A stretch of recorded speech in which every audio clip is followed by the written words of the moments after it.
KISHANE Thompson is still haunted by his Olympic loss in 2024.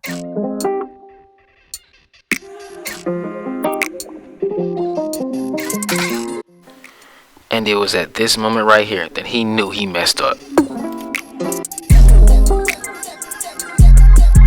He's done 3 things to change his odds for this year. Number 1, you can tell by the way that he's training that he is going to a different level, running faster times earlier in the season. KISHANE's movements, okay, he's right there with Christian. Watch his feet with Christian.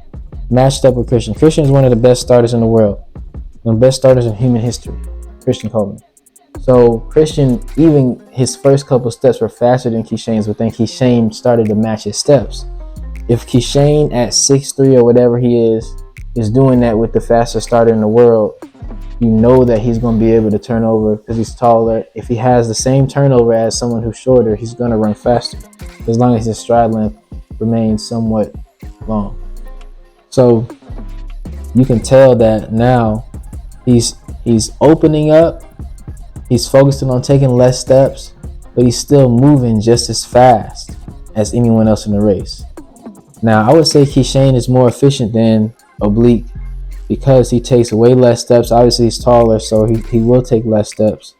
But also, you can see his form stays very, very solid throughout the end of the race. That can only be done by training a little bit earlier, by doing things that kind of turn your quick twitch on, your speed on a little bit earlier in the season. Number 2, he's decided to run in meets outside of Jamaica for the most part of this season. Now, obviously, he's ran plenty of meets, a couple of meets in Jamaica, including their trials this year. However, he is seen running, like in this race, running multiple races against better competition. You got Akeem Blake, you got Jeremiah Azu, who's ran 9-something this year. You got Trayvon 983, Christian Coleman, who's run 9.9 this year, I believe, or at least close to 10 flat. You got KISHANE, obviously, he's doing his thing. You got Zarnell Hughes, who's run fast this year.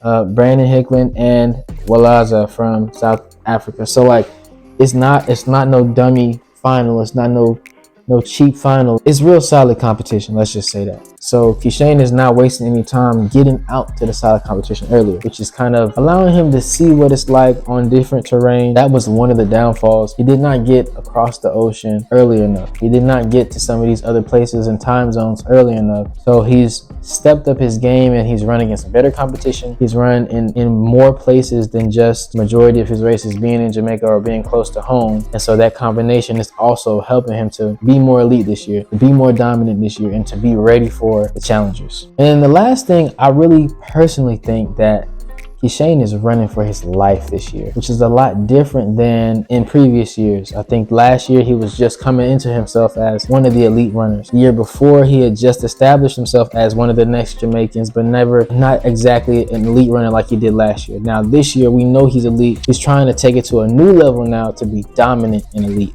And the way that he's attacking the ground, the way that he's approaching his races from beginning to end, he really is trying to become dominant, to become number 1, undisputed, and allow no one close to him in the World Championships race in the 100. So again, you can see the aggression. You can see the aggression and the emotion in him as he's trying to separate from his competition. And the one thing that I will say is now he's running through the line. With better competition, you have to run through the line. Whereas before, last year, you just saw so many races where he would shut it down 20 meters, 30 meters back, still run 9.9 or 9.8, but never really pushed himself to have to get to the line. So now, running with better comp, it forces you to put yourself in that position, to put yourself in that mode from start to finish, 0 to 100, like 100%. So that's why I kind of feel like he is taking a different step in his career this year in the way that he's approaching everything. And I really like it. And so this is what I'm talking about. This grimace at the end of the race where he's feeling the pressure, he's feeling Hughes finish, because you know Hughes is always a good finisher as far as the 100. This pressure is what KISHANE needs to be able to win the 100 at Worlds when the pressure is on, so that he does never fold. Like, he will have the confidence in his mind to know, I've done this before, I've run against these dudes before, and I've ran under pressure before. Whereas last year, I just didn't see him run as many of these types of races. So when the pressure was on in the final, you could tell that he locked up a little bit. And that little bit let Noah get in there and do what he did. So that's what I got for today as far as KISHANE. Y'all tell me if y'all think he's going to be dominant enough throughout the season to win the World Championships. All right. I know y'all watched the Olympics. I know y'all watched the Olympics, but did you watch it the way that we're about to break it down? The first thing that I noticed is just power. Like, power, but he's got turnover too. If you see it, he's in the zone. He's reading the quarterback's eyes. He can play the run and play the pass at the same time. I think that he's a guy that can go 9-7, possibly low 9-7s as well. This time that you see